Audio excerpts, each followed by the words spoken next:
नमस्कार। आज हम कक्षा 9th का 6th लेसन उत्तक पढ़ने वाले हैं। कोशिका के बारे में आप सभी परिचित हैं। सभी जीव यानी सभी जंतु और पौधे कोशिकाओं से बने होते हैं।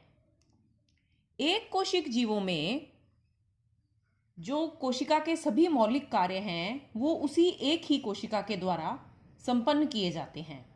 जैसे अमीबा में एक ही कोशिका गति का कार्य करती है, भोजन लेने की क्रिया यानी एंडोसाइटोसिस करती है, गैसीय विनिमय और उत्सर्जन की क्रिया इसी एक कोशिका के द्वारा ही संपन्न की जाती है।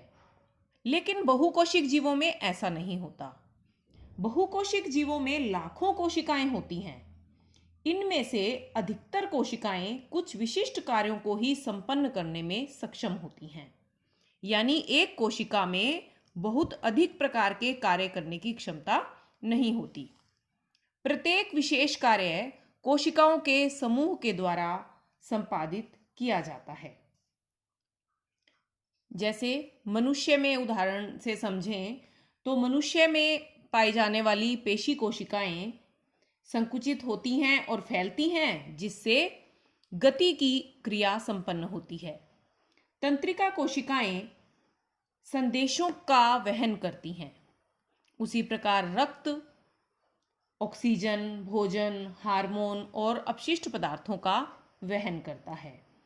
इसी प्रकार पौधों में भी कोशिकाओं के एक समूह कुछ विशिष्ट कार्यों को करते हैं। जैसे नलिका रूप में पाई जाने वाली वाहक नलिकाएं भोजन और जल को एक स्थान से दूसरे स्थान पर पहुंचाती हैं। इन सब बातों से हमने समझा कि बहुकोशिक जीवों में श्रम विभाजन होता है। बहुकोशिक जीवों में कोशिकाओं के समूह जो एक विशेष कार्य को करते हैं वे एक समूह में रहते हैं। मतलब कोशिकाओं का समूह जो किसी विशिष्ट कार्य को संपादित करता है उत्तक कहलाता है। अब उत्तक की कोशिकाएं जो होती हैं वे सामान्यतः आकृति में समान होती हैं और उत्तक अधिकतम दक्षता से कार्य करने के लिए विशिष्ट क्रम में व्यवस्थित होते हैं। अब हम जानेंगे कि पौधों और जंतुओं के उत्तक समान होते हैं या असमान होते हैं। हम जानते हैं पौधे स्थिर रहते हैं। स्थिर रहने के कारण उनमें इस तरह के उत्तकों की आवश्यकता होती है जो उन्हें स्थिर रखने में सहारा प्रदान करें। इसलिए पौधों में पाए जाने वाले उत्तक अधिकतर मृत प्रकार के होते हैं।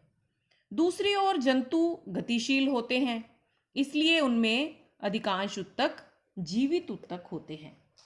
इसके अलावा पौधों और जंतुओं में वृद्धि में भी अंतर होता है। उनके वृद्धि के प्रतिरूप में भिन्नता होने के कारण उनके उत्तक भी भिन्न भिन्न प्रकार के होते हैं। पादप उत्तकों की बात करें तो पादप उत्तक विभाजन की क्षमता के आधार पर दो प्रकारों में बांटे जाते हैं, विभजोतक उत्तक और स्थायी उत्तक। विभजोतक उत्तक ऐसे उत्तक होते हैं जिनकी कोशिकाएं लगातार विभाजित होती रहती हैं और उनकी उपस्थिति के आधार पर विभजोतक उत्तक को 3 प्रकारों में बांटा जाता है, शीर्षस्थ, पार्श्वीय और अंतर्विष्ट। शीर्षस्थ विभजोतक उत्तक प्ररोह यानी तने और मूल के शीर्ष वाले भाग में पाया जाता है, जिससे मूल और तने की लंबाई बढ़ती है। पार्श्वीय उत्तक, जिसे कैम्बियम भी कहा जाता है, यह पार्श्व में पाया जाने वाला उत्तक है। इससे तने और मूल की परिधि में विस्तार होता है। अंतर्विष्ट उत्तक पर्व संधि के पास पाया जाने वाला उत्तक है। इसकी सहायता से तने में शाखाएं और मूल में शाखाएं निकलती हैं। विभजोतक उत्तक की कोशिकाएं अन्य कोशिकाओं से थोड़ा अंतर भी रखती हैं। ये कोशिकाएं बहुत क्रियाशील होती हैं क्योंकि इनमें लगातार विभाजन होता रहता है। इनके पास बहुत सघन कोशिका द्रव्य होता है, बहुत स्पष्ट केंद्रक होता है और पतली कोशिका झिल्ली होती है। लेकिन इन कोशिकाओं में रसधानी नहीं होती। क्या आप बता सकते हैं कि इनमें रसधानी क्यों नहीं होती?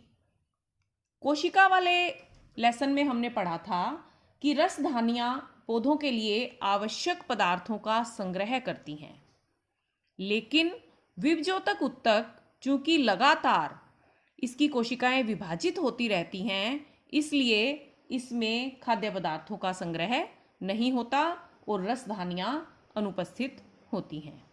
आज के लिए इतना ही। धन्यवाद।